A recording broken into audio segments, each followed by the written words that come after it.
নিশ্চিতভাবে এই ম্যাচ জয়ের মূল কাজটুকু আগে সেরে এসেছেন কিন্তু বোলাররা। সো বোলারদের হ্যাটস অফ টু দেম। ম্যাচের একাদশ বাংলাদেশ গড়েছে, এটি একটা পারফেক্ট কম্বিনেশন। 5জন জেনুইন বোলার নিয়ে কিন্তু আপনি একাদশ সাজাবেন। অনেক সময় বাংলাদেশ করে যে 4জন জেনুইন বোলার নিয়ে একাদশ সাজায় এবং পঞ্চম বোলার হিসাবে কিন্তু আপনার বাদ বাকি যারা অলরাউন্ডার রয়েছেন অথবা খুচরো বোলিং এর কাজ করে থাকেন তাদের কাছ থেকে কিন্তু আপনি এই বোলিংটা করে থাকেন। এই ম্যাচে আপনি দেখবেন যে বাংলাদেশ দল একদম জেনুইন 5জন বোলার নিয়ে এই ম্যাচটা খেলেছে। 2জন স্পিনার রিশাদ এবং সাকিব এবং 3জন নিয়ে খেলেছে। এই 3জন পেসার মধ্যে সাকিব তার বোলিং এর কোটাটা পুরো করেননি এবং মাহমুদুল্লাহ রিয়াদ 1 ওভার করেছিলেন এবং তিনি 4 রান দিয়েছেন। সবকিছু মিলে আমি মনে করি যে বোলারদের দিনটা ছিল এবং বোলাররা এই দিনটা তাদের মতো করে ইউজ করতে পেরেছেন। 3জন পেসার যে বাংলাদেশ এখানে ইউজ করেছে, 3জন পেসারই তাদের দায়িত্বটা এক্সেলেন্ট কায়দায় পালন করেছেন। মুস্তাফিজুর রহমান প্রথম বলেই উইকেটটা পেয়েছেন এবং প্রথম বলেই যখন আপনি সাফল্য পাবেন তখন টি-20-তে কিন্তু একটা সাফল্যের টোনটা সেখানেই মূলত সেট হয়ে যায়।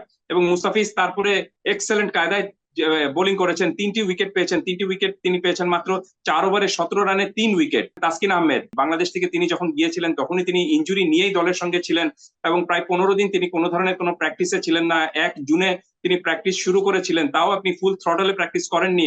সবকিছু মিলে কোনো কম্পিটিটিভ ম্যাচও খেলেননি, প্র্যাকটিস ম্যাচ হয়েছিল সেখানেও খেলেননি, দ্বিপাক্ষিক সিরিজও খেলেননি। ইন্টারন্যাশনাল ক্রিকেট থেকে এত লম্বা সময় বা আপনি 15-20 দিন বাইরে থাকার পরে এবং এত বড় একটা ইনজুরি শেষে তাকে সরাসরি বিশ্বকাপের আসরে নামিয়ে দেওয়া হলে বা বিশ্বকাপের ম্যাচে নামিয়ে দেওয়া হলে তিনি কেমন ভাবে পারফর্ম করতে পারেন সেটা নিয়েও একটা দ্বিধাদ্বন্দ্ব ছিল। কিন্তু তাসকিন তার অভিজ্ঞতা ছিল সেই অভিজ্ঞতা দিয়ে সব দ্বিধাদ্বন্দ্ব কাটিয়ে উঠেছেন এবং দুর্দান্ত বোলিং করেছেন তাসকিন নিজেও। 4 ওভারে 25 রানে 2টি উইকেট তিনি পেয়েছেন এবং এই 4 ওভারের মধ্যে তিনি কিন্তু 12টি ডট বল দিয়েছেন। দ্যাট মিনস তার বোলিং কোটার 2 ওভার থেকে শ্রীলঙ্কা কোনো রানই নিতে পারেনি। এবং তৃতীয় পেসার হিসেবে যিনি খেলেছিলেন এখানে তানজিম হাসান সাকিব, শেষ ওভারটা তার হাতে, তাকে দায়িত্বটা দেওয়া হয়েছিল। আপনি শেষ ওভার বা ডেথ ওভারের দায়িত্ব কোন বোলারকে দিবেন? নিশ্চিতভাবে কিন্তু আপনি আপনার সেরা বোলারকেই শেষ ওভারের দায়িত্বটুকু দিবেন এবং সেই আস্থাটুকু ক্যাপ্টেনের ছিল বলেই কিন্তু সাকিবের 1 ওভার বাকি থাকতেও তাকে কিন্তু আপনি শেষ ওভারটা না দিয়ে তানজিম হাসান সাকিবকে শেষ ওভারটা দিয়েছেন এবং তানজিম সাকিব এক্সেলেন্ট কায়দায় শেষ ওভারটা শেষ করেছেন। সো বলাই যেতে পারে যে এই ম্যাচটা